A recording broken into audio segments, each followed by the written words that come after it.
PS test ਦੀ ਤਿਆਰੀ ਦੇ ਨਾਲ ਨਾਲ ਆਪਾਂ ਆਪਣੇ ਸਪਟੈਂਬਰ ਦੇ ਐਗਜ਼ਾਮਸ ਦੀ ਵੀ ਤਿਆਰੀ ਕਰਨੀ ਹੈ। ਤੇ ਅੱਜ ਅਸੀਂ ਕੀ ਕਰਾਂਗੇ, ਇੱਕ ਇੱਕ ਅੰਕ ਵਾਲੇ ਪ੍ਰਸ਼ਨ ਨੇ। ਇਹ ਟੋਟਲ 56 ਕੁਐਸਚਨਸ ਨੇ। ਤਾਂ ਆਪਾਂ ਕੋਸ਼ਿਸ਼ ਕਰਾਂਗੇ ਇਹਨਾਂ ਨੂੰ ਜਲਦੀ ਤੋਂ ਜਲਦੀ ਥੋੜ੍ਹੇ ਤੋਂ ਥੋੜ੍ਹੇ ਟਾਈਮ ਵਿੱਚ ਖ਼ਤਮ ਕਰਨ ਦੀ। ਔਰ ਇਹ ਇੱਕ ਇੱਕ ਨੰਬਰ ਵਾਲੇ ਕੁਐਸਚਨ ਤੁਹਾਡੇ ਦੋਨੇ ਤਰੀਕੇ ਨਾਲ ਹੈਲਪ ਕਰਨਗੇ। ਸਪਟੈਂਬਰ ਦੇ ਪੇਪਰ 'ਚ ਵੀ ਤੁਹਾਨੂੰ ਪਹਿਲੇ ਕੁਐਸਚਨ ਇੱਕ ਇੱਕ ਨੰਬਰ ਦੇ ਆਉਂਦੇ ਆ, ਹੈ ਨਾ, ਉਹਨਾਂ 'ਚ ਵੀ ਤੁਹਾਡੀ ਹੈਲਪ ਹੋ ਜੂਗੀ, ਪਲੱਸ ਨਾਲ ਦੇ ਨਾਲ ਤੁਹਾਡੀ ਪੀਐਸ ਦੀ ਤਿਆਰੀ ਵੀ ਹੋ ਜਾਊਗੀ। तो स्टार्ट करते हैं। पहला क्वेश्चन है 17/8 का दशमलव पसार किहो जिहा होवेगा। ठीक है जी। तो जेकर मैं 17/8 का पूछांगे ਇਹਦਾ ਡੈਸੀਮਲ टाइप किहो जी होगी, इंग्लिश मीडियम वाले वास्ते दशमलव पसार मतलब ਇਹਨਾਂ ਦੀ ਡੈਸੀਮਲ टाइप की होगी। तो ਤੁਸੀਂ ਸਿੱਖਿਆ ਹੋਇਆ ਤੁਸੀਂ ਕੀ ਕਹਿੰਦੇ ਆ, ਜਿਹੜਾ ਤੁਹਾਡੇ ਕੋਲੇ ਰਕਮ ਦਿੱਤੀ ਹੁੰਦੀ ਹੈ P/Q ਦੀ ਫਾਰਮ ਦੇ ਵਿੱਚ, ਉਹਦਾ ਜਿਹੜਾ ਕੀ ਚੈੱਕ ਕਰਨਾ ਹੁੰਦਾ ਤੁਸੀਂ ਹਮੇਸ਼ਾ ਹਰ ਡਿਨੋਮੀਨੇਟਰ ਕੌਣ ਹੈ 8 ਨੂੰ ਤੁਸੀਂ ਕੀ ਲਿਖ ਸਕਦੇ ਹੋ 2 ਗੁਣਾ 2 ਗੁਣਾ 2। ਮਤਲਬ ਤੁਸੀਂ ਜਿਹੜਾ 8 ਹੈ ਉਹਨੂੰ ਤੁਸੀਂ ਕੀ ਲਿਖ ਦਿੱਤਾ 2 ਦੀ ਫਾਰਮ ਦੇ ਵਿੱਚ ਲਿਖ ਦਿੱਤਾ। ਕਿੱਦਾਂ 2 ਦੀ ਘਾਤ 3 2 ਦੀ ਪਾਵਰ 3 ਦੇ ਵਿੱਚ ਲਿਖ ਦਿੱਤਾ। ਹੁਣ ਤੁਸੀਂ ਪੜ੍ਹਿਆ ਹੋਇਆ ਹੈ ਕਿ ਜੇਕਰ ਡਿਨੋਮੀਨੇਟਰ ਕਿਸੇ ਵੀ ਪ੍ਰਮੇਯ ਸੰਖਿਆ ਦੇ ਵਿੱਚ ਜਦੋਂ ਡਿਨੋਮੀਨੇਟਰ ਕੀ ਹੋਵੇ 2 ਦੀ ਘਾਤ ਵਿੱਚ ਜਾਂ 5 ਦੀ ਘਾਤ ਵਿੱਚ ਲਿਖਿਆ ਜਾ ਸਕੇ। ਠੀਕ ਹੈ। ਜਿੱਦਾਂ 8 ਨੂੰ ਅਸੀਂ 2 ਦੀ ਘਾਤ ਦੇ ਵਿੱਚ ਲਿਖ ਦਿੱਤਾ, 2 ਜਾਂ 5 ਜਾਂ ਦੋਨੋਂ ਹੋਣ, ਤਾਂ ਜਿਹੜਾ ਦਸ਼ਮਲਵ ਪਸਾਰ ਕਿੱਦਾਂ ਦਾ ਹੁੰਦਾ ਸ਼ਾਂਤ, ਹੈ ਨਾ। ਸ਼ਾਂਤ ਮਤਲਬ ਟਰਮੀਨੇਟਿੰਗ। ਠੀਕ ਹੈ ਜੀ। ਲਓ, तो ਇਹਦਾ ਕਿੱਦਾਂ ਦਾ ਦਸ਼ਮਲਵ ਪਸਾਰ ਹੋਊਗਾ ਸ਼ਾਂਤ, ਔਰ ਇੰਗਲਿਸ਼ ਵਿੱਚ ਇਹਦੀ ਡੈਸੀਮਲ ਟਾਈਪ ਕਿੱਦਾਂ ਦੀ ਹੋਊਗੀ ਟਰਮੀਨੇਟਿੰਗ ਹੋਊਗੀ। ਠੀਕ ਹੈ, ਈਜ਼ੀ। 23/2 ਦੀ ਘਾਤ 3 5 ਦੀ ਘਾਤ 2 ਦਾ ਦਸ਼ਮਲਵ ਪਸਾਰ ਕਿਹੋ ਜਿਹਾ ਹੋਵੇਗਾ। ਲਓ, ਹੁਣ ਇਹਨਾਂ ਨੇ ਤਾਂ ਜਿਹੜਾ ਤੁਹਾਨੂੰ ਪਹਿਲਾਂ ਹੀ ਥੱਲੇ ਜਿਹੜੀ ਡਿਨੋਮੀਨੇਟਰ ਆ ਉਹਨਾਂ ਨੇ 2 ਦੀ ਘਾਤ 3 ਤੇ 5 ਦੀ ਘਾਤ 2 2 to power 3 5 to power 2 the farm ਦੇ ਵਿੱਚ ਦਿੱਤਾ ਹੋਇਆ। ਤੋ ਕਿੱਦਾਂ ਦਾ ਹੋਊਗਾ ਇਹਨਾਂ ਦਾ ਵੀ ਹੋਊਗਾ ਟਰਮੀਨੇਟਿੰਗ ਇੰਗਲਿਸ਼ ਦੇ ਵਿੱਚ, ਔਰ ਪੰਜਾਬੀ ਦੇ ਵਿੱਚ ਕਿੱਦਾਂ ਦਾ ਹੋਊਗਾ ਤੁਹਾਡੇ ਕੋਲੇ ਸ਼ਾਂਤ। ਉਸ ਤੋਂ ਬਾਅਦ ਅਗਲੇ ਆਓ 6/15 ਦਾ ਦਸ਼ਮਲਵ ਪਸਾਰ ਕਿਹੋ ਜਿਹਾ ਹੋਏਗਾ। ਚਲੋ ਜੀ 15 ਨੂੰ ਕਿੱਦਾਂ ਲਿਖ ਲਾਂ 3 ਗੁਣਾ 5। ਅੱਛਾ, ਹੁਣ 6 ਕਿੱਦਾਂ ਕੱਟਿਆ ਜਾਂਦਾ 6 ਤੇ 3 ਆਪਸ ਕੱਟੇ ਜਾਂਦੇ 3 × 3 3 ਦੂਣੀ 6 ਕਿੰਨਾ ਆ ਗਿਆ 2/5 ਆ ਗਿਆ। ਹੁਣ ਆ ਜਿਹੜਾ ਬਟੇ ਦੇ ਵਿੱਚ 5 ਪਿਆ ਹੋਇਆ ਹੈ ਨਾ, ਤੋ ਕੀ ਹੋ ਗਿਆ ਬਟੇ ਦੇ ਵਿੱਚ ਸਿਰਫ 5 ਆ। ਜੇਕਰ ਬਟੇ ਦੇ ਵਿੱਚ 2 5 ਹੋਣ ਜਾਂ 2 ਦੀ ਵੀ ਕੋਈ ਪਾਵਰ ਹੋਵੇ ਜਾਂ 5 ਦੀ ਵੀ ਕੋਈ ਪਾਵਰ ਹੋਵੇ ਤਾਂ ਜਿਹੜਾ ਦਸ਼ਮਲਵ ਕਿੱਦਾਂ ਦਾ ਹੁੰਦਾ ਤੁਹਾਡੇ ਕੋਲੇ ਸ਼ਾਂਤ ਹੁੰਦਾ। ਠੀਕ ਹੈ, ਜਿਹਨੂੰ ਇੰਗਲਿਸ਼ ਕੀ ਕਹਿੰਦੇ ਆ ਟਰਮੀਨੇਟਿੰਗ। ਠੀਕ, ਤਾਂ ਸੌਖਾ। ਲਓ ਜੀ ਨੈਕਸਟ ਕੁਐਸਚਨ ਦੇਖੋ। ਹਰ ਇੱਕ ਭਾਜ ਸੰਖਿਆ ਨੂੰ ਅਭਾਜ ਸੰਖਿਆਵਾਂ ਦੇ ਗੁਣਨਫਲ ਦੇ ਰੂਪ ਵਿੱਚ ਦਰਸਾਇਆ ਜਾ ਸਕਦਾ ਹੈ। ਇਹ ਗੁਣਨਖੰਡ ਵਿਲੱਖਣ ਹੁੰਦਾ ਹੈ, ਸਹੀ ਜਾਂ ਗਲਤ। ਉਹ ਕਹਿੰਦਾ ਪਿਆ ਤੁਹਾਡੇ ਕੋਲੇ ਕੋਈ ਵੀ ਭਾਜ ਸੰਖਿਆ ਨੂੰ ਇੰਗਲਿਸ਼ ਦੇ ਵਿੱਚ ਕੀ ਕਹਿੰਦੇ ਆ ਤੁਹਾਡੇ ਕੋਲੇ, ਕੋਈ ਵੀ ਤੁਹਾਡੇ ਕੋਲੇ ਕੀ ਹੈ ਕੰਪੋਜ਼ਿਟ ਨੰਬਰ ਹੈ। ਕੰਪੋਜ਼ਿਟ ਨੰਬਰ ਨੂੰ ਅਸੀਂ ਕਿੱਦਾਂ ਲਿਖ ਸਕਦੇ ਹਾਂ ਅਭਾਜ ਸੰਖਿਆਵਾਂ ਦੇ ਗੁਣਨਫਲ ਦੇ ਰੂਪ ਵਿੱਚ ਲਿਖ ਸਕਦੇ ਹਾਂ। ਠੀਕ ਹੈ, ਜਿੱਦਾਂ ਹੁਣ ਅਸੀਂ 15 ਨੂੰ ਕਿੱਦਾਂ ਲਿਖ ਲਿਆ 15 ਨੂੰ ਲਿਖ ਲਿਆ ਅਸੀਂ 3 ਗੁਣਾ 5, ਹੈ ਨਾ। 15 ਕੰਪੋਜ਼ਿਟ ਹੈ, 15 ਭਾਜ ਹੈ ਤੇ 3 ਤੇ 5 ਕੀ ਹੈ ਅਭਾਜ ਸੰਖਿਆਵਾਂ। ਤਾਂ ਕਹਿੰਦਾ ਪਿਆ ਇਹ ਗੁਣਨਖੰਡ ਹਮੇਸ਼ਾ ਵਿਲੱਖਣ ਹੁੰਦੇ ਹਨ। ਤੁਸੀਂ ਥਿਊਰਮ ਪੜ੍ਹੀ ਹੈ ਨਾ ਜਿਹੜੀ ਇੱਕ ਫੰਡਾਮੈਂਟਲ ਥਿਊਰਮ ਆਫ ਅਰਥਮੈਟਿਕ, ਉਹ ਵੀ ਤਾਂ ਇਹੀ ਕਹਿੰਦੀ ਹੈ ਨਾ। ਤਾਂ ਫੰਡਾਮੈਂਟਲ ਥਿਊਰਮ ਆਫ ਅਰਥਮੈਟਿਕਸ ਕੀ ਕਹਿੰਦੀ ਹੈ ਕਿ ਹਾਂਜੀ ਜੀ ਗੁਣਨਖੰਡ ਕੀ ਹੁੰਦੇ ਨੇ ਵਿਲੱਖਣ ਹੁੰਦੇ ਨੇ। ਤਾਂ ਇਹ ਸਹੀ ਹੈ ਕਿ ਗਲਤ ਹੈ? ਸਹੀ ਹੈ। ਠੀਕ ਹੈ। ਲਓ ਜੀ ਉਸ ਤੋਂ ਬਾਅਦ ਹੈ 2 + √5 ਇੱਕ ਅਪ੍ਰਮੇਯ ਸੰਖਿਆ ਹੈ, ਸਹੀ ਜਾਂ ਗਲਤ। ਹੁਣ ਇੱਕ ਨੰਬਰ ਦਾ ਹੈ, ਤੁਸੀਂ ਸਹੀ ਜਾਂ ਗਲਤ ਹਾਂ ਜਾਂ ਨਾ ਸਿੱਧਾ ਲਿਖ ਕੇ ਨਹੀਂ ਆ ਜਾਣਾ। ਜਦੋਂ ਪੇਪਰ 'ਚ ਆਉਂਦਾ ਹੈ ਜੇ ਤਾਂ MCQ ਹੈ ਤਾਂ ਫਿਰ ਤਾਂ ਤੁਸੀਂ ਫਟਾਫਟ ਬਟਨ ਪ੍ਰੈਸ ਕਰੋਗੇ ਜਾਂ ਆਪਸ਼ਨ ਦੱਸੋਗੇ। ਜੇ ਪੇਪਰ 'ਚ ਆਉਂਦਾ ਤਾਂ ਇਹਨੂੰ ਪ੍ਰੋਪਰਲੀ ਕੱਢ ਕੇ ਆਉਂਗੇ ਕਿ 2 + √5 ਨੂੰ ਅਸੀਂ ਮੰਨ ਲੈਂਦੇ P/Q, ਮਤਲਬ ਇੱਕ ਪ੍ਰਮੇਯ ਸੰਖਿਆ ਮੰਨ ਲੈਂਦੇ ਆ, ਹੈ ਨਾ, ਇੱਕ ਰੈਸ਼ਨਲ ਨੰਬਰ ਮੰਨ ਲੈਂਦੇ ਆ। ਫਿਰ ਤੁਸੀਂ ਕੀ ਕਰਦੇ ਹੁੰਦੇ 2 - P/Q ਬਰਾਬਰ √5। ਹੁਣ ਤੁਸੀਂ ਕੀ ਕਹੋਗੇ ਬਈ ਜੇਕਰ ਤੁਸੀਂ ਇੱਕ ਪ੍ਰਮੇਯ ਸੰਖਿਆ ਦੇ ਵਿੱਚੋਂ 2 ਜਾਂ 2 ਦੇ ਵਿੱਚੋਂ ਇੱਕ ਪ੍ਰਮੇਯ ਸੰਖਿਆ ਮਾਈਨਸ ਕਰਦੇ ਪਏ ਤਾਂ ਤੁਹਾਡੇ ਕੋਲ ਇੱਕ ਪ੍ਰਮੇਯ ਸੰਖਿਆ ਮਤਲਬ ਇੱਕ ਰੈਸ਼ਨਲ ਨੰਬਰ ਹੀ ਆਣਾ। ਠੀਕ ਹੈ, ਤਾਂ ਮਤਲਬ ਤੁਹਾਡੇ ਕੋਲ ਜਿਹੜੀ ਲੈਫਟ ਹੈਂਡ ਸਾਈਡ ਹੈ ਉਹ ਤਾਂ ਰੈਸ਼ਨਲ ਨੰਬਰ ਹੈ। ਇਹਦਾ ਮਤਲਬ ਰਾਈਟ ਹੈਂਡ ਸਾਈਡ ਵੀ ਰੈਸ਼ਨਲ ਨੰਬਰ ਹੋਈ, ਪਰ ਨਹੀਂ। √5 ਕੀ ਹੁੰਦਾ ਤੁਹਾਡੇ ਕੋਲੇ ਇੱਕ ਅਪਰਿਮੇਯ ਸੰਖਿਆ, ਹੈ ਨਾ। ਅਪਰਿਮੇਯ ਨੂੰ ਕੀ ਕਹਿੰਦੇ ਆ ਅਸੀਂ ਇਰਰੈਸ਼ਨਲ। ਤਾਂ ਕੰਟਰਾਡਿਕਸ਼ਨ ਆ ਗਈ, ਇੱਕ ਪਾਸੇ ਤੁਹਾਡੇ ਕੋਲੇ ਰੈਸ਼ਨਲ ਆ, ਇੱਕ ਪਾਸੇ ਤੁਹਾਡੇ ਕੋਲੇ ਇਰਰੈਸ਼ਨਲ ਆ, ਇੱਕ ਪਾਸੇ ਤੁਹਾਡੇ ਕੋਲੇ ਪ੍ਰਮੇਯ, ਇੱਕ ਤੁਹਾਡੇ ਪਾਸੇ ਅਪਰਿਮੇਯ ਹੈ। ਇਹਦਾ ਮਤਲਬ √5 2 + √5 ਕੀ ਹੈ ਇੱਕ ਅਪਰਿਮੇਯ ਸੰਖਿਆ ਹੈ। ਤਾਂ ਕੀ ਹੈ ਇਹ ਸਹੀ। ਅੱਛਾ ਜੀ ਨੈਕਸਟ ਦੇਖੋ 3 √5 ਗੁਣਾ 2 √5 ਇੱਕ ਅਪਰਿਮੇਯ ਸੰਖਿਆ ਹੈ, ਗਲਤ। ਕਿਉਂ? ਦੇਖੋ 3 ਗੁਣਾ 2 ਕਿੰਨੇ ਹੋ ਗਏ 6 √5 ਕਿੰਨਾ ਹੋ ਗਿਆ 5 ਕਿੰਨਾ ਆ ਗਿਆ 30। तो एक ਤਾਂ गलत है। ठीक है ना। 3 ਗੁਣਾ ਅੰਡਰ ਰੂਟ 5 ਗੁਣਾ 2 ਗੁਣਾ ਅੰਡਰ ਰੂਟ 5 ਇੱਕ ਅਪਰਮੇਰ ਇਰੈਸ਼ਨਲ ਨੰਬਰ ਨਹੀਂ ਹੈ। ਇਹ ਤਾਂ 30 ਆਂਦਾ ਪਿਆ, ਤੁਸੀਂ 30 ਨੂੰ ਤੁਸੀਂ 30/1 ਲਿਖ ਸਕਦੇ ਆ, ਹੈ ਨਾ। 30 ਨੂੰ 30/1 ਲਿਖ ਸਕਦੇ ਆ। ਇਹ ਅਪਰਮੇਰ ਨਹੀਂ ਹੈ, ਇਹ ਕਿਹੜੀ ਹੈ, ਪਰਮੇਰ ਹੈ। ਤਾਂ ਇਹ ਤੁਹਾਡੇ ਕੋਲੇ ਕੀ ਹੋ ਗਿਆ, ਗਲਤ। ਠੀਕ, ਉਸ ਤੋਂ ਬਾਅਦ ਅਗਲਾ ਦੇਖੋ ਜੀ, ਤੁਹਾਡੇ ਕੋਲੇ 0.1201200012000 ਇੱਕ ਡੈਸ਼ ਸੰਖਿਆ ਹੈ। ਹੁਣ ਜਦੋਂ ਤੁਹਾਨੂੰ ਪਤਾ ਕਿ ਜਿਹੜਾ ਦਸ਼ਮਲਵ ਹੋਵੇ, ਹੈ ਨਾ, ਡੈਸੀਮਲ ਟਾਈਪ ਕਿੱਦਾਂ ਦੀ ਹੋਵੇ, ਤੁਹਾਡੇ ਕੋਲੇ non terminating and non repeating. ਕਿੱਦਾਂ ਦੀ, ਨੋਨ ਟਰਮੀਨੇਟਿੰਗ ਤੇ ਨਾਲ ਦੀ ਨਾਲ ਨੋਨ ਰਿਪੀਟਿੰਗ। ਅੱਛਾ, ਇਹਨੂੰ ਪੰਜਾਬੀ ਦੇ ਵਿੱਚ ਕੀ ਕਹਿੰਦੇ ਆ ਅਸੀਂ, ਨੋਨ ਟਰਮੀਨੇਟਿੰਗ ਮਤਲਬ ਅਸ਼ਾਂਤ, ਠੀਕ ਹੈ ਜੀ, ਤੇ ਅਣਆਵਰਤੀ ਮਤਲਬ ਮੁੜ ਕੇ ਉਹ ਚੀਜ਼ ਨਹੀਂ ਆ ਰਹੀ, ਕੁਛ ਨਵੀਂ ਚੀਜ਼ ਆ ਰਹੀ ਹੈ। ਤਾਂ ਇਹੋ ਜਿਹਾ ਦਸ਼ਮਲਵ ਪਸਾਰ ਕਿਹਨਾਂ ਦਾ ਹੁੰਦਾ ਹੈ, ਤੁਹਾਡੇ ਕੋਲੇ ਅਪਰਮੇਯ ਸੰਖਿਆ ਦਾ। ਅਪਰਮੇਯ ਸੰਖਿਆ ਨੂੰ ਇੰਗਲਿਸ਼ ਦੇ ਵਿੱਚ ਕੀ ਕਹਿੰਦੇ ਆ, ਤੁਹਾਡੇ ਕੋਲੇ ਇਰੈਸ਼ਨਲ ਨੰਬਰ। ਔਰ ਬਾਈ ਚਾਂਸ ਕਿਸੇ ਬੱਚੇ ਨੂੰ ਹਲੇ ਤੱਕ ਭੁਲੇਖਾ ਹੈ ਦਸ਼ਮਲਵ ਪਸਾਰ ਦਾ, ਡੈਸੀਮਲ ਟਾਈਪ ਦਾ, ਆਪਣੀ 9th ਦੀ ਬੁੱਕ ਚੋਂ ਖੋਲ ਕੇ ਬੜੇ ਆਸਾਨੀ ਨਾਲ ਪੜ੍ਹ ਸਕਦਾ, ਉਹਦੇ ਵਿੱਚ ਬਹੁਤ ਡਿਟੇਲ ਦੇ ਵਿੱਚ ਲਿਖਿਆ ਹੋਇਆ, ਠੀਕ ਹੈ ਜੀ। ਤੋ ਦੇਖੋ ਜੀ, ਅਗਲਾ ਹੈ ਪਰਮੇਯ ਸੰਖਿਆ ਦਾ ਦਸ਼ਮਲਵ ਪਸਾਰ ਡੈਸ਼ ਜਾਂ ਡੈਸ਼ ਹੁੰਦਾ ਹੈ। ਇੱਕ ਰੈਸ਼ਨਲ ਨੰਬਰ ਦਾ ਡੈਸੀਮਲ ਟਾਈਪ ਕਿੱਦਾਂ ਦਾ ਹੁੰਦਾ ਹੈ, ਜਾਂ ਤਾਂ ਤੁਹਾਡੇ ਕੋਲੇ ਸ਼ਾਂਤ ਹੋਊਗਾ। ਸ਼ਾਂਤ ਨੂੰ ਕੀ ਕਹਿੰਦੇ ਆ ਇੰਗਲਿਸ਼ ਦੇ ਵਿੱਚ, ਸ਼ਾਂਤ ਨੂੰ ਕਹਿੰਦੇ ਆ ਅਸੀਂ ਟਰਮੀਨੇਟਿੰਗ। ਜਾਂ ਕੀ ਹੋਊਗਾ, ਅਸ਼ਾਂਤ ਪਰ ਰਿਪੀਟਿੰਗ। ਰਿਪੀਟਿੰਗ ਨੂੰ ਮਤਲਬ ਅਸ਼ਾਂਤ ਮਤਲਬ ਨੋਨ ਟਰਮੀਨੇਟਿੰਗ ਰਿਪੀਟਿੰਗ। ਰਿਪੀਟਿੰਗ ਨੂੰ ਕੀ ਕਹਿੰਦੇ ਆ, ਆਵਰਤੀ ਹੋਊਗਾ, ਠੀਕ ਹੈ ਜੀ। ਕਿੱਦਾਂ ਦਾ ਹੋਊਗਾ, ਤੁਹਾਡੇ ਕੋਲੇ ਆਵਰਤੀ ਹੋਊਗਾ। ਉਸ ਤੋਂ ਬਾਅਦ ਹੈ ਤੁਹਾਡੇ ਕੋਲੇ ਅਪਰਮੇਯ ਸੰਖਿਆ ਦਾ ਦਸ਼ਮਲਵ ਪਸਾਰ ਕਿਹੋ ਜਿਹਾ ਹੁੰਦਾ ਹੈ। ਕਿਹੋ ਜਿਹਾ ਹੁੰਦਾ ਹੈ, ਹੁਣੇ ਅਸੀਂ ਦੱਸਿਆ, ਨੋਨ ਟਰਮੀਨੇਟਿੰਗ, ਨੋਨ ਰਿਪੀਟਿੰਗ, ਅਸ਼ਾਂਤ ਤੇ ਅਣਆਵਰਤੀ। ਤਾਂ ਇਹ ਵੀ ਹੋ ਜਾਊਗਾ ਫਟਾਫਟ ਤੁਹਾਡੇ ਕੋਲੇ। ਉਸ ਤੋਂ ਬਾਅਦ ਹੈ ਘਾਤ ਡੈਸ਼ ਦੇ ਬਹੁਪਦ ਨੂੰ ਰੇਖੀ ਬਹੁਪਦ ਕਹਿੰਦੇ ਹਨ। ਉਹ ਕਹਿੰਦਾ ਪਿਆ ਰੇਖੀ ਬਹੁਪਦ। ਰੇਖੀ ਬਹੁਪਦ ਕਿਹੜਾ ਹੁੰਦਾ ਤੁਹਾਡੇ ਕੋਲੇ, ਲੀਨੀਅਰ ਪੋਲੀਮਰ, ਲੀਨੀਅਰ ਪੋਲੀਨੋਮੀਅਲ। ਲਓ ਜੀ, ਲੀਨੀਅਰ ਪੋਲੀਨੋਮੀਅਲ ਜਿਹੜਾ ਹੁੰਦਾ ਹੈ ਨਾ, ਉਹਦੇ ਵਿੱਚ ਜਿਹੜੀ ਘਾਤ ਪਾਵਰ ਕਿੰਨੀ ਹੁੰਦੀ ਹੈ, 1। ਇਹੀ ਹੁੰਦੀ ਹੈ ਨਾ ਵੱਡੀ ਤੋਂ ਵੱਡੀ ਘਾਤ, ਹੈ ਨਾ। ਤਾਂ ਘਾਤ 1 ਦੇ ਬਹੁਪਦ ਨੂੰ ਰੇਖੀ ਬਹੁਪਦ ਆਖਦੇ ਹਨ, ਜਿਹਦੇ ਵਿੱਚ ਤੁਹਾਡੇ ਕੋਲੇ ਮੈਕਸਿਮਮ ਜਿਹੜੀ ਡਿਗਰੀ ਹੁੰਦੀ ਹੈ, ਪਾਵਰ ਹੁੰਦੀ ਹੈ, 1 ਹੁੰਦੀ ਹੈ। ਉਸ ਪੋਲੀਨੋਮੀਅਲ ਨੂੰ ਅਸੀਂ ਲੀਨੀਅਰ ਪੋਲੀਨੋਮੀਅਲ ਕਹਿੰਦੇ ਹਾਂ। ਅੱਛਾ ਜੀ, ਰੇਖੀ ਬਹੁਪਦ ax ਜਮਾ b ਦੀ ਸਿਫਰ ਪਤਾ ਕਰੋ। ਅੱਛਾ, ਉਹਨਾਂ ਦੀ ਸਿਫਰ ਕਿੱਦਾਂ ਪਤਾ ਕਰੋਗੇ, ਅਸੀਂ ਕੀ ਕਵਾਂਗੇ, ax ਜਮਾ b ਨੂੰ ਕਿਹਦੇ ਬਰਾਬਰ ਕਰ ਦਿਓ, 0 ਨੂੰ ਕਰ ਦਿਓ, ਤੇ x ਦਾ ਵੈਲਿਊ ਕਿੰਨੀ ਆ ਗਈ, -b/a। ਵੈਰੀ ਈਜ਼ੀ, ਹੈ ਨਾ। ਤੇ ਇਹ ਤੁਹਾਡੇ ਕੋਲੇ MCQ ਵੀ ਆ ਸਕਦਾ ਹੈ, ਤੇ ਤੁਹਾਡੇ ਕੋਲੇ ਸਿੰਪਲ 1 ਮਾਰਕ ਕੁਐਸਚਨ ਵੀ ਆ ਸਕਦਾ ਹੈ। ਚਲੋ ਜੀ, ਨੈਕਸਟ ਦੇਖੋ, ਦੋ ਘਾਤੀ ਬਹੁਪਦ ਦਾ ਗ੍ਰਾਫ ਦਾ ਆਕਾਰ ਹੁੰਦਾ ਹੈ। ਕਿੱਦਾਂ ਦਾ ਹੁੰਦਾ ਹੈ, ਆਹ ਹੁੰਦਾ ਦੋ ਘਾਤੀ ਬਹੁਪਦ ਦਾ, ਇੱਦਾਂ ਦਾ ਹੀ ਹੁੰਦਾ ਹੈ ਨਾ। ਇਹਨੂੰ ਕੀ ਕਹਿੰਦੇ ਆ, ਪੈਰਾਬੋਲਾ। ਕਿੱਦਾਂ ਦਾ ਹੁੰਦਾ ਤੁਹਾਡੇ ਕੋਲੇ, ਪੈਰਾਬੋਲਾ, ਠੀਕ ਹੈ ਜੀ। ਲਓ, ਉਸ ਤੋਂ ਬਾਅਦ ਨੈਕਸਟ ਦੇਖੋ, ਤੁਹਾਡੇ ਕੋਲੇ 12th ਕੁਐਸਚਨ ਹੈ, 13th ਕੁਐਸਚਨ ਹੈ ਤੁਹਾਡੇ ਕੋਲੇ। ਜੇਕਰ ਕਿਸੇ ਦੋ ਘਾਤੀ ਬਹੁਪਦ ਦਾ ਆਲੇਖ x ਧੁਰੇ ਨੂੰ ਕਿਤੇ ਵੀ ਨਹੀਂ ਕੱਟਦਾ, ਠੀਕ ਹੈ, ਤਾਂ ਉਹ ਦੋ ਘਾਤੀ ਬਹੁਪਦ ਦੇ ਸਿਫਰਾਂ ਦੀ ਗਿਣਤੀ ਕੀ ਹੁੰਦੀ ਹੈ ਨਾ। ਤੋ ਇਹ ਤੁਹਾਡੇ ਕੋਲੇ 2.1 ਦੇ ਕੁਐਸਚਨ ਆ ਗਏ। ਤੋ ਕਹਿੰਦਾ ਪਿਆ ਦੋ ਘਾਤੀ ਬਹੁਪਦ ਹੈ ਪਰ x ਧੁਰੇ ਨੂੰ ਕਿਤੇ ਵੀ ਨਹੀਂ ਕੱਟਦਾ ਪਿਆ, ਠੀਕ ਹੈ ਜੀ। ਤਾਂ ਉਹਦੇ ਸਿਫਰਾਂ ਦੀ ਗਿਣਤੀ ਕਿੰਨੀ ਹੋਊਗੀ, ਸਿਫਰਾਂ ਦੀ ਗਿਣਤੀ ਹੋਊਗੀ ਤੁਹਾਡੇ ਕੋਲੇ ਕਿੰਨੀ, ਜਿੰਨੀ ਮੈਕਸਿਮਮ ਘਾਤ ਹੁੰਦੀ ਹੈ 2, ਤੇ ਉਹਦੇ ਦੋਨੇ ਸਿਫਰਾਂ ਦਾ ਹੁਣ ਮੈਂ ਤੁਹਾਨੂੰ ਮੁੱਲ ਪੁੱਛਾਂ ਕਿੰਨਾ ਹੋਊਗਾ ਤੁਹਾਡੇ ਕੋਲੇ, 0 ਅਤੇ 0। ਦੋਨਾਂ ਦਾ ਆਨਸਰ ਵੀ ਕਿੰਨਾ ਹੋਊਗਾ, 0 ਤੇ 0, ਕਿਉਂਕਿ ਕੱਢਦਾ ਹੀ ਨਹੀਂ ਪਿਆ ਕਿਤੇ। ਅੱਛਾ ਜੀ, ਨੈਕਸਟ ਆਉਂਦਾ ਪਿਆ ਤੁਹਾਡੇ ਕੋਲੇ ਘਾਤ n ਦੇ ਦਿੱਤੇ ਹੋਏ ਬਹੁਪਦ ਦੇ ਸਿਫਰਾਂ ਦੀ ਵੱਧ ਤੋਂ ਵੱਧ ਗਿਣਤੀ ਕਿੰਨੀ ਹੋਊਗੀ। ਸਾਨੂੰ ਪਤਾ ਹੈ ਕਿ ਜਿੰਨੀ ਘਾਤ ਹੁੰਦੀ ਹੈ, ਜਿੱਦਾਂ ਇੱਥੇ ਘਾਤ 2 ਸੀ, ਹੈ ਨਾ, ਤੇ ਇਹਦੀ ਸਿਫਰਾਂ ਦੀ ਵੀ ਗਿਣਤੀ ਕਿੰਨੀ ਆਈ, 2। ਜੇ ਘਾਤ n ਹੋਊਗੀ ਤਾਂ ਉੱਥੇ ਉਹਦੀ ਸਿਫਰਾਂ ਦੀ ਗਿਣਤੀ, ਸਿਫਰਾਂ ਮੀਨਸ ਉਹਦੇ ਜ਼ੀਰੋਜ਼ ਕਿੰਨੇ ਹੋਣਗੇ ਤੁਹਾਡੇ ਕੋਲੇ, ਕਿੰਨੇ ਹੋਣਗੇ, n ਹੀ ਹੋਣਗੇ ਵੱਧ ਤੋਂ ਵੱਧ, ਹੈ ਨਾ। ਨੈਕਸਟ ਦੇਖੋ, ਨੈਕਸਟ ਤੁਹਾਡੇ ਕੋਲੇ ਦੋ ਘਾਤੀ ਸਮੀਕਰਨ ax² + bx c ਦੇ ਸਿਫਰਾਂ ਦਾ ਜੋੜ। ਹਾਂਜੀ, ਤੁਹਾਨੂੰ ਪਤਾ ਹੈ ਨਾ, ਕੁਆਡਰੇਟਿਕ, ਦੋ ਘਾਤੀ ਨੂੰ ਕੀ ਕਹਿੰਦੇ, ਕੁਆਡਰੇਟਿਕ ਇਕੁਏਸ਼ਨ। ਆ ਦੇਖੋ ਜਨਰਲ ਲਿਖਿਆ ਹੋਇਆ, ax² + bx + c ਦੇ ਸਿਫਰਾਂ ਦਾ ਜੋੜ। ਸਿਫਰਾਂ ਦਾ ਜੋੜ ਕਿੰਨਾ ਹੁੰਦਾ ਤੁਹਾਡੇ ਕੋਲੇ, -b/a, ਹੈ ਨਾ। ਅੱਛਾ ਜੀ, ਸਿਫਰਾਂ ਦਾ ਗੁਣਾ ਕਿੰਨੀ ਹੁੰਦੀ ਹੈ ਤੁਹਾਡੇ ਕੋਲੇ, c/a, ਜਿੱਥੇ ਮਤਲਬ ਅਲਫਾ ਪਲੱਸ ਬੀਟਾ ਕਿੰਨਾ ਹੁੰਦਾ, -b/a, ਤੇ ਅਲਫਾ ਇੰਟੂ ਬੀਟਾ ਕਿੰਨਾ ਹੁੰਦਾ, c/a, ਠੀਕ ਹੈ ਜੀ। ਲਓ ਜੀ, ਕੁਐਸਚਨ ਨੰਬਰ 16 ਦੇਖੋ, ਕਹਿੰਦਾ ਪਿਆ ਇੱਕ ਬਹੁਪਦ px ਦੇ ਸਿਫਰ ਉਹਨਾਂ ਬਿੰਦੂਆਂ ਦੇ x ਦੇ ਨਿਰਦੇਸ਼ ਅੰਕ ਹੁੰਦੇ ਹਨ, ਠੀਕ ਹੈ ਜੀ।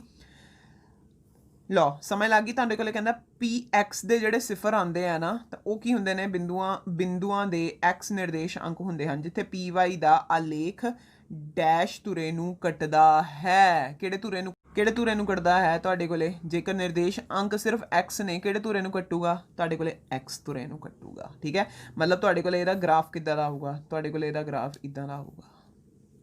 ਠੀਕ ਆ, ਤੋ y ਨੂੰ ਨਹੀਂ ਕੱਟੂਗਾ, ਕਿੱਥੇ ਕੱਟੂਗਾ? x ਨੂੰ, ਕਿਉਂਕਿ ਉਹਦੇ ਨਿਰਦੇਸ਼ਾਂਕ ਕਿਹੜੇ ਨੇ, ਉਹਦੇ ਕੋਆਰਡੀਨੇਟ ਕਿਹੜੇ ਨੇ? ਤੁਹਾਡੇ ਕੋਲੇ ਸਿਰਫ x ਤੇ x, ਸਿਰਫ ਤੇ x। ਠੀਕ, y ਨਹੀਂ ਹੈ। y ਕਿਉਂ ਨਹੀਂ ਹੈ? ਕਿਉਂਕਿ y ਨੂੰ ਕੱਟਦਾ ਹੀ ਨਹੀਂ ਪਿਆ। ਆਓ ਕੁਐਸਚਨ ਨੰਬਰ 17 ਤੇ। ਕੁਐਸਚਨ ਨੰਬਰ 17 ਦੇ ਵਿੱਚ ਹੈ ਹੇਠ ਲਿਖੇ ਅਲੇਖਾਂ ਵਿੱਚ px ਦੀ ਸਿਫਰਾਂ ਦੀ ਗਿਣਤੀ ਪਤਾ ਕਰੋ। ਚਲੋ ਦੇਖੋ, px ਹੈ ਨਾ, ਮਤਲਬ ਤੁਸੀਂ ਦੇਖਣਾ x ਤੇ ਕਿਤੇ ਕੱਟਦਾ ਪਿਆ, ਤੁਸੀਂ ਦੇਖਦੇ ਪਏ ਕਿਤੇ ਨਹੀਂ ਕੱਟਦਾ ਪਿਆ x ਤੇ। ਇਹਦੇ ਵਿੱਚ ਸਿਫਰਾਂ ਦੀ ਗਿਣਤੀ ਕਿੰਨੀ ਹੋਊਗੀ? 0। ਅੱਛਾ ਜੀ, ਇੱਥੇ ਕਿੰਨੀ ਹੋਊਗੀ? ਕੀ x ਤੇ ਕੱਟਦਾ ਪਿਆ? ਨਹੀਂ, ਇਹਦੀ ਵੀ ਗਿਣਤੀ ਕਿੰਨੀ ਹੋਊਗੀ? 0। ਇੱਥੇ x ਤੇ ਕੱਟਦਾ ਪਿਆ 1 2 3 4, 4 ਪੁਆਇੰਟਸ ਤੇ ਕੱਟਦਾ ਪਿਆ। ਇੱਥੇ ਸਿਫਰਾਂ ਦੀ ਗਿਣਤੀ ਕਿੰਨੀ ਹੋਊਗੀ? 4।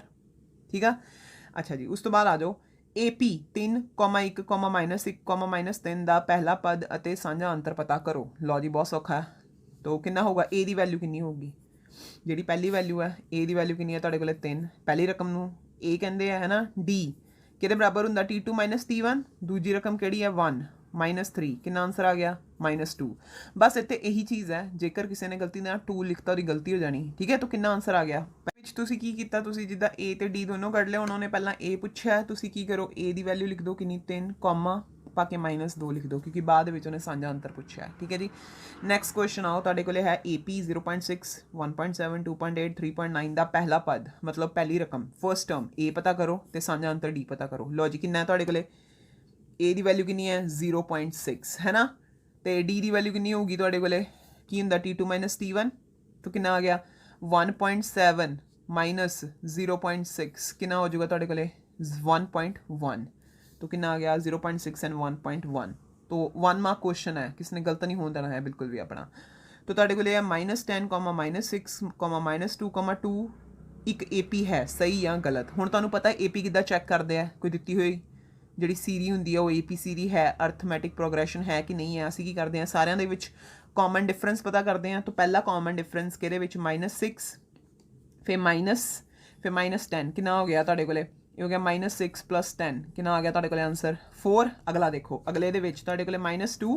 ਹੁਣ ਮੈਂ ਸਿੱਧਾ ਲਿਖਣ ਲੱਗੀ +6 ਕਿੱਦਾਂ ਆਇਆ? ਮਾਈਨਸ ਕਰਕੇ। ਠੀਕ ਹੈ ਜੀ, ਤੁਹਾਡੇ ਕੋਲ ਕਿੰਨਾ ਆ ਗਿਆ? 4। ਅੱਛਾ ਜੀ, ਅਗਲੇ 'ਚ ਫਿਰ ਅਗਲੇ 'ਚ ਵੀ ਚੈੱਕ ਕਰ ਲਓ, ਅਗਲੇ ਦੇ ਵਿੱਚ ਵੀ ਤੁਹਾਡੇ ਕੋਲ ਕਿੰਨਾ ਆਉਂਦਾ ਪਿਆ? +4 ਆਉਂਦਾ ਪਿਆ, ਕਿਉਂਕਿ ਸਾਰਿਆਂ ਦਾ ਕਾਮਨ ਡਿਫਰੈਂਸ ਕੀ ਹੈ? ਸੇਮ ਹੈ। ਇਸ ਕਰਕੇ ਦਿੱਤੀ ਹੋਈ ਜਿਹੜੀ ਸੀਰੀ ਹੈ, ਦਿੱਤੀ ਹੋਈ ਜਿਹੜੀ ਅੰਕਾਂ ਦੀ ਲੜੀ ਹੈ, ਉਹ ਤੁਹਾਡੇ ਕੋਲ AP ਸੀਰੀ ਹੈ। ਤਾਂ ਤੁਹਾਡੇ ਕੋਲ ਇਹਦਾ ਕੀ ਆ ਜਾਊਗਾ ਆਨਸਰ? ਸਹੀ। ਠੀਕ ਹੈ, 1 ਨੰਬਰ ਦਾ ਕੁਐਸਚਨ ਆਉਂਦਾ ਤਾਂ ਪੂਰਾ ਸੋਲਵ ਕਰਨਾ, ਸੋਲਵ ਕਰਕੇ ਕਾਮਨ ਡਿਫਰੈਂਸ ਦੀ ਵੈਲਿਊ ਕੱਢਣੀ ਹੈ ਤੇ ਰੀਜ਼ਨ ਲਿਖਣਾ ਵੀ ਹੈ। ਠੀਕ, ਅੱਛਾ ਜੀ, ਹੁਣ ਕਹਿੰਦਾ ਪਿਆ ਕਿਸੇ AP ਦਾ ਪਹਿਲਾ ਪਦ ਤੁਹਾਡੇ ਕੋਲੇ A ਹੈ ਤੇ ਸਾਂਝਾ ਅੰਤਰ ਤੁਹਾਡੇ ਕੋਲੇ ਕੀ ਹੈ? D। तो कहता पे 9वें पद का सूत्र लिखो। ये तो तुहानू बड़े वधिया तरीके दे नाल आंदा। वो तुहानू कहता पे TN किहदे बराबर होगा? TN किहदे बराबर होगा जी? A + n-1 इंटू D, है ना। ठीक है जी, तो डायरैक्ट क्वेश्चन सीगा, सिर्फ तुहानू फार्मूला पूछा होया सीगा। लो, उस तो बाद आ गया 7th चैप्टर। त्रिभुज ABC का खेत्रफल 0 वर्ग इकाइयां है, उसके शिखर डैश होणगे। हुण तुहानू कहंदा पिया आ तुहाडे कोले कोई ट्रायंगल, ठीक है, जिहदी गल करदा पिया ABC। कहंदा पिया जदों इहदा एरिया फाइंड करदे पिया आंसर 0 आंदा पिया। तुहानू याद है जदों आपां इह कीता है, आपां सारा 7 चैप्टर आपां गूगल मीट ते कीता है ना। तो जदों आपां पढ़दे हुंदे सी तां आपां की कीता सी, आपां क्या सीगा, जदों ट्रायंगल ABC का खेत्रफल 0 हो जाए, ਇਹਦਾ मतलब ਤਿੰਨੋਂ ਪੁਆਇੰਟ ਕਿੱਦਾਂ ਪਏ ਹੋਏ ਨੇ? ਇੱਕ ਲਾਈਨ 'ਚ ਪਏ ਹੋਏ ਨੇ। ਜਦੋਂ ਤਿੰਨੋਂ ਪੁਆਇੰਟ, ਤਿੰਨੋਂ ਸਿਖਰ ਇੱਕ ਲਾਈਨ 'ਚ ਪਏ ਹੋਣਗੇ, ਉਹਨਾਂ ਨੂੰ ਕੀ ਕਹਿੰਦੇ ਆ ਅਸੀਂ? ਉਹਨਾਂ ਬਿੰਦੂਆਂ ਨੂੰ ਅਸੀਂ ਕੀ ਕਹਿੰਦੇ ਆ? ਸਮਰੇਖੀ। ਔਰ ਇੰਗਲਿਸ਼ ਦੇ ਵਿੱਚ ਕੀ ਕਹਿੰਦੇ ਆ ਇਹਨਾਂ ਨੂੰ? ਕਲੀਨੀਅਰ। ਠੀਕ ਹੈ ਜੀ, ਕਲੀਨੀਅਰ। ਜੇਕਰ ਤੁਹਾਡੇ ਕੋਲ ਏਰੀਆ ਹੀ ਨਹੀਂ ਹੈ, ਏਰੀਆ ਦੀ ਵੈਲਿਊ 0 ਆਉਂਦੀ ਪਈ, ਇਹਦਾ ਮਤਲਬ ਤਿੰਨੋਂ ਪੁਆਇੰਟਸ ਕਿੱਦਾਂ ਪਏ ਹੋਏ ਨੇ? ਇੱਕੋ ਲਾਈਨ ਦੇ ਵਿੱਚ ਪਏ ਹੋਏ ਨੇ। ਠੀਕ ਹੈ, ਨੈਕਸਟ ਹੈ ਤੁਹਾਡੇ ਕੋਲੇ ਕਹਿੰਦਾ ਪਿਆ 23rd ਬਿੰਦੂ P x, y ਦੀ ਮੂਲ ਬਿੰਦੂ ਤੋਂ ਦੂਰੀ ਦੱਸੋ। ਠੀਕ ਹੈ ਜੀ, ਹੁਣ ਤੁਹਾਨੂੰ ਪਤਾ ਜਿਹੜਾ ਮੂਲ ਬਿੰਦੂ ਹੈ, ਠੀਕ ਹੈ, ਜਿਹੜਾ ਮੂਲ ਬਿੰਦੂ ਹੈ, ਜਿੱਦਾਂ ਆਹ ਮੂਲ ਬਿੰਦੂ ਹੁੰਦਾ ਨਾ ਤੁਹਾਡੇ ਕੋਲੇ, ਜਦੋਂ x ਐਕਸਿਸ y ਐਕਸਿਸ ਕੱਟਦਾ ਹੈ ਤੇ ਮੂਲ ਬਿੰਦੂ ਦੇ O ਦੇ ਕੀ ਹੁੰਦੇ ਨੇ? 0,0। ਤਾਂ ਦੂਰੀ ਤੁਹਾਡੇ ਕੋਲੇ ਕੀ ਹੋਗੀ? ਇਹਦੇ ਵਿੱਚ ਇਹਦੀ ਦੂਰੀ ਕਿੰਨੀ ਹੋਗੀ? ਅਸੀਂ ਕਿੱਦਾਂ ਲਿਖਦੇ ਹਾਂ ਦੂਰੀ? ਮੰਨ ਲਓ ਅਸੀਂ ਕਹਾਂ OP, ਹੈ ਨਾ, ਇਹਦੀ ਦੂਰੀ ਕਿੰਨੀ ਹੋਗੀ ਤੁਹਾਡੇ ਕੋਲੇ? ਤੁਸੀਂ ਕੀ ਕਹਿੰਦੇ ਆ? ਇਹਨੂੰ ਮਾਈਨਸ ਕਰੋ, ਤੁਹਾਡੇ ਕੋਲੇ ਆਊਗਾ x - 0² प्लस y - 0², है ना। तो ਤੁਹਾਡੇ ਕੋਲੇ ਕਿੰਨਾ ਆ ਗਿਆ? √x² + y²। तो ਕਿੰਨੀ ਹੋਗੀ ਦੂਰੀ? ਇੰਨੀ ਦੂਰੀ ਹੋਗੀ। ਕਿੰਨੀ? √x² + y², right. ਇਦਾਂ ਹੀ ਹੁੰਦਾ ਨਾ। ਕਿਹੜੇ ਫਾਰਮੂਲੇ ਨਾਲ ਕੱਢਿਆ ਮੈਂ? ਦੂਰੀ ਫਾਰਮੂਲੇ ਨਾਲ, ਡਿਸਟੈਂਸ ਫਾਰਮੂਲੇ ਦੇ ਨਾਲ, ਠੀਕ ਹੈ। ਤੁਹਾਡੇ ਕੋਲ ਇਹ ਪੁਆਇੰਟ O ਸੀ, ਇਹ ਪੁਆਇੰਟ P ਸੀ, ਇਹਦੇ ਜਿਹੜੇ ਕੋਆਰਡੀਨੇਟ ਸੀ ਉਹ ਸੀਗੇ 0,0, ਇਹਦੇ ਕੋਆਰਡੀਨੇਟ ਕਿੰਨੇ ਸੀਗੇ x, y। ਤਾਂ ਤੁਸੀਂ ਡਿਸਟੈਂਸ ਫਾਈਂਡ ਕਰ ਲਿਆ ਡਿਸਟੈਂਸ ਫਾਰਮੂਲਾ ਲਾ ਕੇ।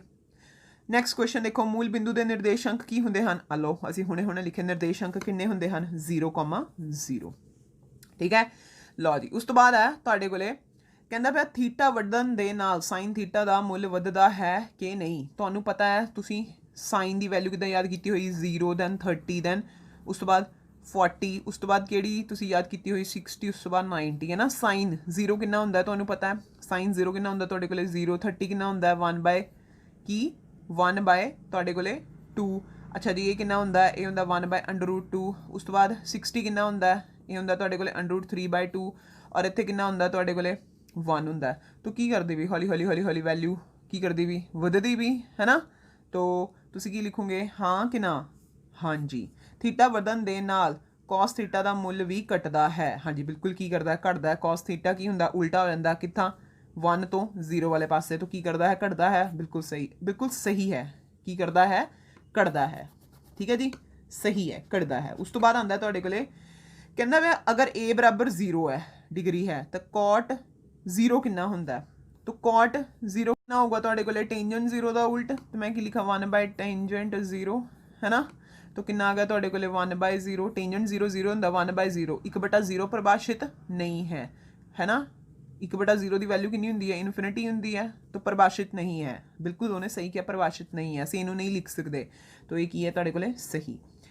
ਥੀਟੇ ਦੇ ਸਾਰੇ ਮੁੱਲਾਂ ਲਈ ਸਾਈਨ ਥੀਟਾ ਤੇ cos ਥੀਟਾ ਆਪਸ ਬਰਾਬਰ ਹੁੰਦਾ ਹੈ। ਤੁਹਾਨੂੰ ਯਾਦ ਹੈ, ਤੁਹਾਨੂੰ ਵੈਲਿਊ ਯਾਦ ਕਰਾਈ ਹੋਈ ਕਿਹੜੀ? ਸਾਈਨ 45 ਬਰਾਬਰ ਹੁੰਦਾ ਹੈ ਸਿਰਫ cos 45, ਜੋ ਬਰਾਬਰ ਹੁੰਦਾ 1/√2 ਦੇ। ਤੋ ਸਿਰਫ 45 ਡਿਗਰੀ ਵਾਸਤੇ ਤੁਹਾਡੇ ਕੋਲੇ ਸਾਈਨ ਥੀਟਾ ਤੇ cos ਥੀਟਾ ਆਪਸ ਬਰਾਬਰ ਹੁੰਦੇ ਆ, ਜਦ ਕਿ ਇਹ ਕਹਿੰਦਾ ਪਿਆ ਥੀਟੇ ਦੇ ਸਾਰੇ ਮੁੱਲਾਂ ਵਾਸਤੇ। ਤੋ ਇਹ ਕੀ ਹੋ ਗਿਆ? ਸਹੀ ਕਿ ਗਲਤ? ਗਲਤ, ਠੀਕ ਹੈ। ਸਾਰੇ ਮੁੱਲਾਂ ਲਈ ਕੋਈ ਬਰਾਬਰ ਨਹੀਂ ਹੁੰਦਾ। ਉਸ ਤੋਂ ਬਾਅਦ 29th ਕੁਐਸਚਨ ਦੇਖੋ ਜੀ। 29th ਕੁਐਸਚਨ ਦੇ ਵਿੱਚ ਤੁਹਾਡੇ ਕੋਲੇ ਕੀ ਹੈ? ਬਹੁਤ ਸੌਖਾ ਕੁਐਸਚਨ ਹੈ। ਸਾਈਨ 18 ਡਿਗਰੀ ਬਟਾ cos 72 ਡਿਗਰੀ। ਹੁਣ ਤੁਹਾਨੂੰ ਯਾਦ ਹੈ ਨਾ ਅਸੀਂ ਇਹਦੇ ਕੁਐਸਚਨ ਕਿੱਦਾਂ ਕਰ ਰਹੇ ਸੀਗੇ? ਸਾਈਨ ਨੂੰ ਇੱਥੇ ਮੈਂ ਕੀ ਲਿਖਾਂ? ਇੱਥੇ ਸਾਈਨ ਦਾ ਸਾਈਨ ਲਿਖ ਲੈਂਦੇ ਆ, ਹੈ ਨਾ। 18 ਕਿੱਦਾਂ ਬਣਦਾ? 90 ਦੇ ਵਿੱਚੋਂ 72। ਮਤਲਬ ਮੈਂ ਕੀ ਕੀਤਾ? 18 ਦਾ ਮੁੱਲ ਭਰਤਾ, ਬਟੇ ਦੇ ਵਿੱਚ ਕਿੰਨਾ ਤੁਹਾਡੇ ਕੋਲੇ? ਬਟੇ ਦੇ ਵਿੱਚ cos 72 ਹੀ ਆ। ਹੁਣ ਜਦੋਂ ਸਾਈਨ 90 - ਥੀਟਾ ਹੁੰਦਾ ਤਾਂ ਕੀ ਬਣ ਜਾਂਦਾ? cos ਥੀਟਾ, ਮਤਲਬ cos 72। ਹੇਠਾਂ ਵੀ ਕੀ ਹੈ? cos 72। cos 72 ਨਾਲ cos 72 ਕੱਟਿਆ ਗਿਆ, ਆਂਸਰ ਕਿੰਨਾ ਆ ਗਿਆ? 1। ਠੀਕ ਹੈ, ਤਾਂ ਮੁੱਲ ਪਤਾ ਕਰੋ ਕਿੰਨਾ ਆਂਸਰ ਆ ਗਿਆ? 1। ਸਿਮਿਲਰਲੀ ਜਿਹੜਾ ਤੁਹਾਡੇ ਕੋਲੇ ਟੈਂਜੈਂਟ 26 ਹੈ ਬੇਟਾ cot 64 ਹੈ, ਤੁਸੀਂ ਕੀ ਕਰ ਲਓ? ਹੁਣ ਟੈਂਜੈਂਟ 26 ਨੂੰ ਟੈਂਜੈਂਟ 26 ਰਹਿਣ ਦਿਓ, ਰਹਿਣ ਤਾਂ ਥੱਲੇ cot ਨੂੰ ਕੀ ਕਰ ਦਿਓ? cot ਨੂੰ cot ਰਹਿਣ ਦਿਓ। 64 ਕਿੱਦਾਂ ਬਣਿਆ ਹੋਊਗਾ? 90 ਚੋਂ 26 ਮਾਈਨਸ ਕਰਕੇ ਚੈੱਕ ਕਰ ਲਓ, ਚਾਹੇ ਤੁਸੀਂ 90 ਚੋਂ 26 ਮਾਈਨਸ ਕਰੋਗੇ ਤਾਂ 64 ਹੀ ਆਊਗਾ। ਠੀਕ ਹੈ ਜੀ। ਹੁਣ ਉੱਤੇ ਟੈਂਜੈਂਟ 26 ਦਾ ਟੈਂਜੈਂਟ 26 ਪਿਆ ਹੋਇਆ। ਹੁਣ ਤੁਹਾਨੂੰ ਪਤਾ cot 90 - ਥੀਟਾ ਕਿੰਨਾ ਹੁੰਦਾ? Tangent theta. तो ये कट्टे गए आपस, आंसर कितना आ गया? 1। बहुत सौखा क्वेश्चन है। 8.2 के सवाल ने सारे। उस तो बाद आंदा पिया तुहाडे कोले की भला cos 48 माइनस साइन 42। तो की करा ਇਹਦੇ ਵਿੱਚ? cos ਨੂੰ cos ਰਹਿਣ ਦਾ, cos 48 ਨੂੰ 48 ਰਹਿਣ ਦਾ, ਮਾਈਨਸ ਸਾਈਨ ਨੂੰ ਸਾਈਨ ਰਹਿਣ ਦਾ, ਬਟ 42 ਦੀ ਥਾਂ ਤੇ ਕਿੰਨਾ ਲਿਖਦਾ? ਹੁਣ ਤੁਹਾਨੂੰ ਚੈੱਕ ਕਰ ਲਓ, 90 ਦੇ ਵਿੱਚੋਂ 42 ਮਾਈਨਸ ਕਰ ਲਓ। 10 ਚੋਂ 2 ਗਏ, ਕਿੰਨੇ ਰਹਿ ਗਏ? 8। ਇੱਥੇ ਕਿੰਨੇ ਰਹਿ ਗਏ? 5। 5 ਚੋਂ 4 ਗਏ, ਕਿੰਨੇ ਰਹਿ ਗਏ? 8 ਦੇ ਇੱਥੇ 8 ਬਚ ਗਏ, 8 ਚੋਂ 4 ਗਏ, ਕਿੰਨੇ ਰਹਿ ਗਏ? 4। तो कितना बच गया? 48। तो ਇੱਥੇ 90 ਦੇ ਵਿੱਚੋਂ ਕਿੰਨੇ ਮਾਈਨਸ ਕਰਾਂ? 48 ਮਾਈਨਸ ਕਰਾਂ ਤਾਂ 42 ਆ ਜਾਂਦੇ। तो ਹੁਣ ਧਿਆਨ ਦੇ ਨਾਲ ਦੇਖੋ, ਇਹ ਕਿੰਨਾ? cos 48 ਮਾਈਨਸ ਇਹ ਵੀ ਕਿੰਨਾ ਬਣ ਗਿਆ? cos 48, ਹੈ ਨਾ। ਕਿੰਨਾ ਆਂਸਰ ਆ ਗਿਆ? cos 48 minus cos 48 0। ਕਿੰਨਾ ਆਂਸਰ ਆ ਜਾਊਗਾ ਤੁਹਾਡੇ ਕੋਲੇ? 0। ਔਰ ਸਿਮਿਲਰਲੀ 32nd ਜਿਹੜਾ ਕੁਐਸਚਨ ਹੈ, ਮੁੱਲ ਪਤਾ ਕਰੋ। ਇਹ ਤੁਸੀਂ ਖੁਦ ਕਰੋਗੇ ਕਿੰਨਾ ਇਹਦਾ ਮੁੱਲ ਆਇਆ, ਰਾਈਟ। ਲਓ ਹੁਣ ਆਓ ਕੁਐਸਚਨ ਨੰਬਰ 33rd ਤੇ। 33rd ਕੁਐਸਚਨ ਹੈ ਤੁਹਾਡੇ ਕੋਲੇ 9 secant square a minus 9 tangent square a ਬਰਾਬਰ ਕਿੰਨਾ ਹੋਵੇਗਾ? ਲਓ ਤੁਹਾਨੂੰ ਆਪਸ਼ਨ ਦਿੱਤੀਆਂ ਹੋਈਆਂ, ਤੁਸੀਂ 9 ਬਾਹਰ ਕੱਢ ਲਿਆ, ਪਿੱਛੇ ਕਿੰਨਾ ਰਹਿ ਗਿਆ ਤੁਹਾਡੇ ਕੋਲੇ? secant square a minus tangent square a, ਹੈ ਨਾ। ਤਾਂ ਜਿਹੜਾ secant square a minus tangent square a the formula ਹੈ, ਇਹਦੀ ਵੈਲਿਊ ਕਿੰਨੀ ਹੁੰਦੀ ਹੈ? 1। ਤਾਂ 9 × 1, ਇਹ ਪੂਰੇ ਦਾ ਪੂਰਾ ਫਾਰਮੂਲਾ ਹੈ ਨਾ, ਦਿਸ ਇਜ਼ ਇਕੁਅਲ ਟੂ 1, ਹੈ ਨਾ। ਇਹਦੀ ਵੈਲਿਊ 1 ਹੁੰਦੀ ਹੈ। ਤਾਂ 9 × 1 ਕਿੰਨਾ ਆ ਗਿਆ ਤੁਹਾਡੇ ਕੋਲੇ? 9। ਤਾਂ ਕਿੱਥੇ ਆਪਸ਼ਨ ਸਹੀ ਹੈ? B ਆਪਸ਼ਨ ਸਹੀ ਹੈ ਨਾ। अगला क्वेश्चन देखो, 1 माइनस साइन स्क्वायर थीटा कितना होंदा है? cos square theta. ये भी एक फार्मूला है, ठीक।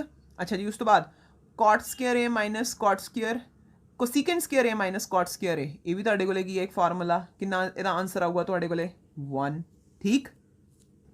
नैक्सट क्वेश्चन है साडे कोले 36th, साइन a ਦਾ ਮੁੱਲ ਕਦੇ ਵੀ 1 ਤੋਂ ਵੱਧ ਨਹੀਂ ਹੁੰਦਾ। ਸਾਈਨ ਏ ਕਦੀ ਵੀ ਸਾਈਨ ਏ ਦੀ ਵੈਲਿਊ ਕਦੀ ਵੀ 1 ਤੋਂ ਜ਼ਿਆਦਾ ਨਹੀਂ ਹੋ ਸਕਦੀ। 1 ਦੇ ਬਰਾਬਰ ਹੁੰਦੀ ਹੈ ਪਰ 1 ਤੋਂ ਜ਼ਿਆਦਾ ਨਹੀਂ ਹੋ ਸਕਦੀ। ਤਾਂ ਇਹ ਕੀ ਹੈ ਤੁਹਾਡੇ ਕੋਲ ਸਹੀ। cos A ਦਾ ਮੁੱਲ ਕਦੇ ਵੀ 1 ਤੋਂ ਵੱਧ ਨਹੀਂ ਹੁੰਦਾ। ਬਿਲਕੁਲ ਠੀਕ ਹੈ ਵੀ।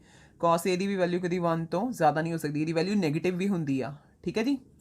ਅੱਛਾ ਜੀ, ਉਸ ਤੋਂ ਬਾਅਦ ਹੈ ਤੁਹਾਡੇ ਕੋਲੇ ਕਹਿੰਦਾ ਪਿਆ ਸੀਕੈਂਟ A ਜਾਂ ਕੋਸੀਕੈਂਟ A ਦਾ ਮੁੱਲ ਹਮੇਸ਼ਾ 1 ਜਾਂ 1 ਤੋਂ ਵੱਧ ਹੁੰਦਾ ਹੈ। ਇਹ ਤੁਸੀਂ ਖੁਦ ਕਰੋਗੇ। ਜੇ ਤੁਹਾਨੂੰ ਇਹ ਆਉਂਦਾ ਹੈ, ਤੁਹਾਨੂੰ ਸਾਈਨ ਤੇ cos ਦਾ ਵੈਲਿਊ ਆਉਂਦੀ ਹੈ, ਦੈਨ ਤੁਸੀਂ ਕੀ ਕਰੋਗੇ? ਤੁਹਾਨੂੰ ਪਤਾ ਹੈ ਕਿ ਜਿਹੜਾ ਸੀਕੈਂਟ ਹੁੰਦਾ ਹੈ cos ਦਾ ਉਲਟ ਹੁੰਦਾ ਹੈ, ਕੋਸੀਕੈਂਟ ਹੁੰਦਾ ਸਾਈਨ ਦਾ ਉਲਟ ਹੁੰਦਾ ਹੈ। 38 ਕੁਐਸਚਨ ਤੁਸੀਂ ਖੁਦ ਕਰੋ। ਅੱਛਾ ਜੀ, ਨੈਕਸਟ ਦੇਖੋ ਕਹਿੰਦਾ ਪਿਆ ਚੱਕਰ ਦਾ ਘੇਰਾ ਫਾਰਮੂਲਾ ਕੀ ਹੁੰਦਾ? 2πr ਡਿਵਾਈਡਡ ਬਾਈ ਚੱਕਰ ਦਾ ਵਿਆਸ। ਵਿਆਸ ਕਿੱਦਾਂ ਹੁੰਦਾ? ਵਿਆਸ ਅਸੀਂ d ਦੇ ਨਾਲ ਲਿਖਦੇ ਹਾਂ, ਹੈ ਨਾ। d ਕਿਹਦੇ ਬਰਾਬਰ ਹੁੰਦਾ? 2r, ਮਤਲਬ 2 ਗੁਣਾ ਅਰਧ ਵਿਆਸ 2 ਗੁਣਾ ਰੇਡੀਅਸ 2r। ਤਾਂ ਇਹਨੂੰ ਕੱਢ ਦਿਓ। ਕਿੰਨਾ ਆਨਸਰ ਆ ਗਿਆ ਤੁਹਾਡੇ ਕੋਲੇ? ਪਾਈ ਦਾ ਮੁੱਲ ਕਿੰਨਾ ਹੁੰਦਾ? 22/7 ਜਾਂ 3.14। ਠੀਕ। ਅੱਛਾ ਜੀ, ਉਸ ਤੋਂ ਬਾਅਦ ਚੱਕਰ ਜਿਸ ਦਾ ਅਰਧ ਵਿਆਸ r ਹੋਵੇ ਉਸਦੇ ਅਰਧ ਵਿਆਸੀ ਖੰਡ ਦਾ ਸੂਤਰ ਲਿਖੋ। ਬਹੁਤ ਹੀ ਸੌਖਾ। ਕਿੰਨਾ ਹੁੰਦਾ ਤੁਹਾਡੇ ਕੋਲੇ? θ/360 πr²। ਯਾਦ ਆ ਨਾ ਉਹ ਕੇਕ ਦਾ ਆਹ ਵਾਲਾ ਪੀਸ, ਇਹ ਵਾਲਾ ਪੀਸ, ਇਹਦਾ ਤੁਹਾਡੇ ਕੋਲੇ ਕੀ ਪੁੱਛਦੇ ਪਏ ਨੇ? ਖੇਤਰਫਲ ਪੁੱਛਦੇ ਪਏ ਨੇ। ਅੱਛਾ ਜੀ, ਉਸ ਤੋਂ ਬਾਅਦ ਤੁਹਾਡੇ ਕੋਲੇ ਨੈਕਸਟ ਕੁਐਸਚਨ ਹੈ 48th ਕੁਐਸਚਨ।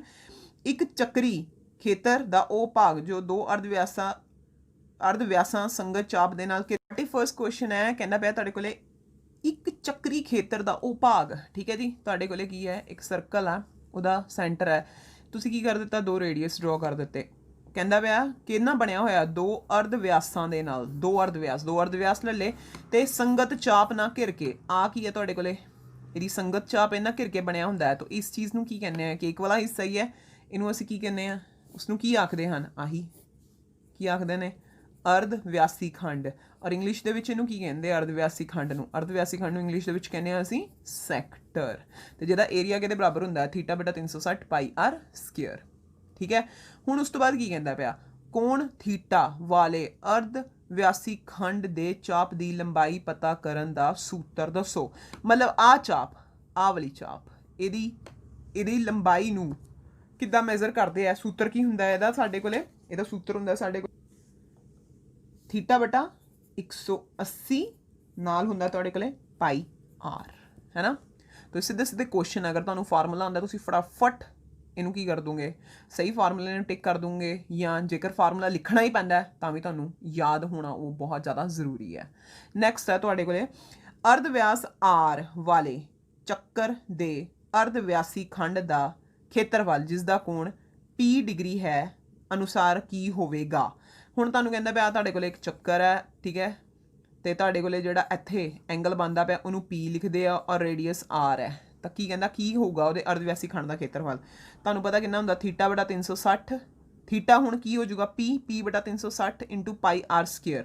ਤਾਂ ਦੇਖੋ ਕਿੱਥੇ ਹੈ ਇਹ? ਹੈਗਾ ਨਹੀਂ, ਇੱਥੇ πr² ਨਹੀਂ ਹੈ, ਇਹ ਵੀ ਗਲਤ ਹੈ। ਇਹ ਵੀ πr² ਨਹੀਂ, ਇਹ ਵੀ ਗਲਤ ਹੈ। ਇੱਥੇ πr² ਹੈ ਪਰ p/180 ਇਹ ਵੀ ਗਲਤ ਹੈ। ਉਸ ਤੋਂ ਬਾਅਦ ਇਹੀ ਬਚਦਾ ਪਿਆ। ਹੁਣ ਇਹ ਸਹੀ ਕਿੱਦਾਂ? ਦੇਖੋ ਜਦੋਂ 2 ਨੂੰ ਇਹਦੇ ਨਾਲ ਕੱਟੂਗੇ 720 ਨਾਲ ਥੱਲੇ 360 ਆ ਜਾਊਗਾ ਤਾਂ ਬਣ ਗਿਆ p/360 πr², ਹੈ ਨਾ।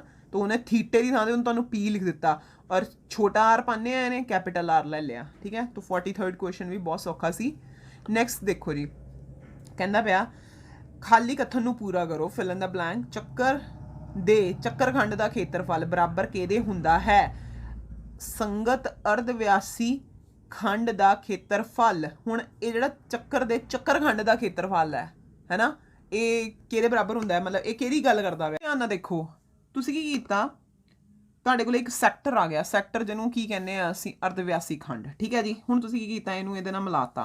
ਹੁਣ ਉਹ ਕੀ ਪੁੱਛਦਾ ਵਾ? ਚੱਕਰ ਖੰਡ ਦਾ ਖੇਤਰਫਲ। ਚੱਕਰ ਖੰਡ ਕਿਹੜੀ ਚੀਜ਼ ਹੈ? ਇਹ ਵਾਲੀ ਚੀਜ਼। ਠੀਕ ਹੈ ਜੀ।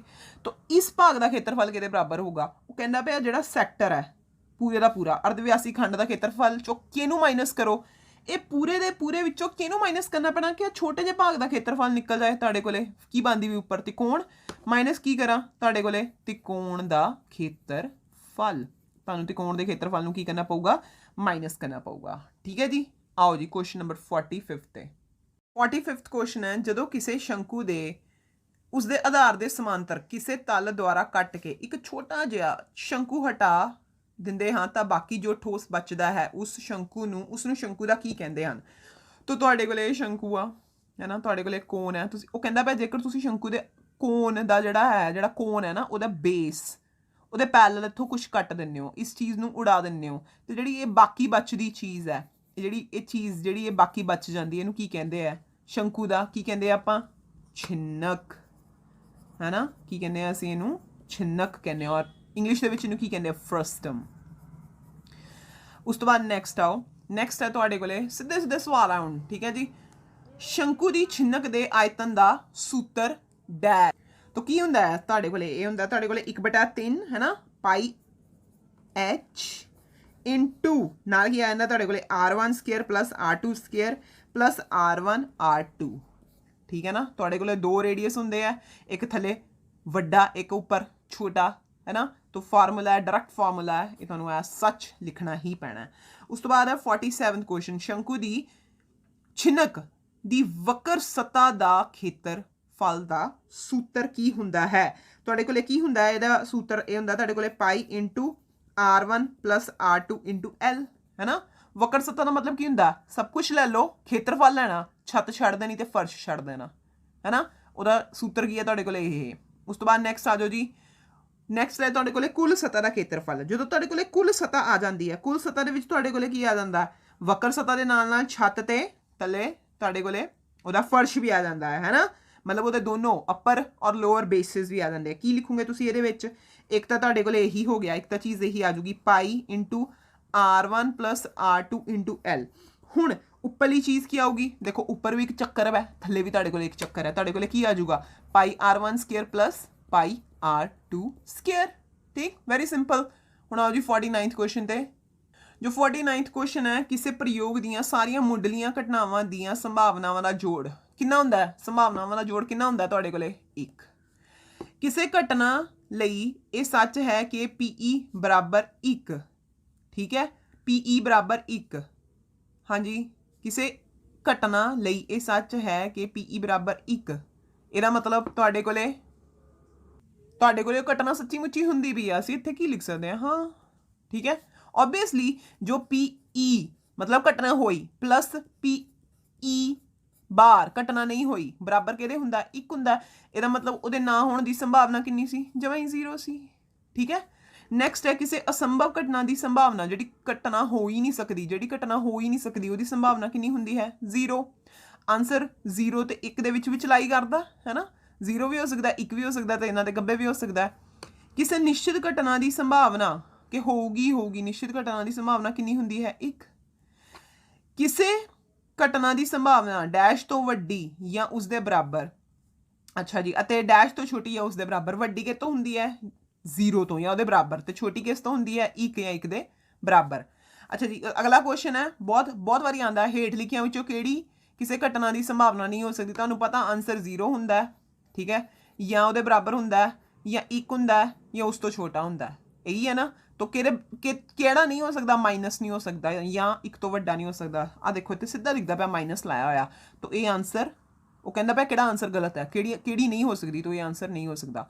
ਉਸ ਤੋਂ ਬਾਅਦ ਹੈ ਕਹਿੰਦਾ ਪਿਆ, ਦੇਖੋ ਨੈਕਸਟ ਕੁਐਸਚਨ ਵਿੱਚ ਤੁਹਾਨੂੰ ਕਹਿੰਦਾ ਪਿਆ PE ਦੀ ਵੈਲਿਊ ਹੈ 0.05, PE ਨੋਟ ਦੀ ਕਿੰਨੀ ਹੋਗੀ? ਹੁਣ ਤੁਹਾਨੂੰ ਪਤਾ PE ਕਿਹਦੇ? PE ਪਲਸ PE ਨੋਟ ਕਿਹਦੇ ਬਰਾਬਰ ਹੁੰਦਾ? 1 ਦੇ, ਹੈ ਨਾ? ਚਲੋ ਜੀ, ਹੁਣ PE ਦੀ ਵੈਲਿਊ ਕਿੰਨੀ ਹੈ ਤੁਹਾਡੇ ਕੋਲੇ? 0.05 ਪਲਸ PE ਬਾਰ ਜਾਂ PE ਨੋਟ, ਜੋ ਇਹਨੂੰ ਬੋਲਣਾ ਤੁਸੀਂ ਬੋਲ ਸਕਦੇ ਆ। ਤਾਂ PE ਬਾਰ ਕਿਹਦੇ ਬਰਾਬਰ ਆ ਗਿਆ ਤੁਹਾਡੇ ਕੋਲੇ? 1 ਮਾਈਨਸ 0.05, ਮਾਈਨਸ ਕਰੋ ਇਹਨੂੰ, ਕਿੰਨਾ ਆ ਜਾਊਗਾ ਤੁਹਾਡੇ ਕੋਲ? 1.00 ਲਿਖ ਲੂੰਗੇ, 0.05। ਧਿਆਨ ਦੇਣਾ ਮਾਈਨਸ ਕਰਨਾ, ਮਾਈਨਸ ਕਰਦੇ ਗੜਬੜ ਨਹੀਂ ਕਰਦੇ, ਨਹੀਂ ਕਿ ਹਾਂਜੀ ਅਸੀਂ ਸ਼ਾਰਟਕਟ ਮਾਰਦੇ ਹਾਂ, ਸਾਨੂੰ ਆਉਂਦਾ। 10 ਚ 5 ਗਏ, 5 ਕਿੰਨਾ ਰਹਿ ਗਿਆ ਇੱਥੇ ਤੁਹਾਡੇ ਕੋਲੇ? 9। ਇੱਥੇ ਕਿੰਨਾ ਆ ਗਿਆ? 0। ਕਿੰਨਾ ਆ ਗਿਆ ਤੁਹਾਡੇ ਕੋਲ? 0.95। ਤਾਂ ਇਹਦਾ ਆਨਸਰ ਲਿਖ ਦੇਣਾ 0.95 ਪ੍ਰੋਪਰਲੀ ਕੱਢ ਕੇ। ਉਸ ਤੋਂ ਬਾਅਦ ਹੈ ਹੇਠ ਲਿਖੇ ਗੁਣਨਖੰਡ ਦਰਖਤ ਨੂੰ ਕੀ ਕਰੋ? ਪੂਰਾ ਕਰੋ। ਵੈਰੀ ਈਜ਼ੀ, ਪਰ ਧਿਆਨ ਦੇ ਨਾਲ, ਠੀਕ ਹੈ। 36 ਕਿਹਦੇ ਬਰਾਬਰ ਹੁੰਦਾ? 36 ਕਿੱਦਾਂ ਆਉਂਦਾ ਤੁਹਾਡੇ ਕੋਲ? 18 ਦੂਣਾ 36, ਠੀਕ ਹੈ।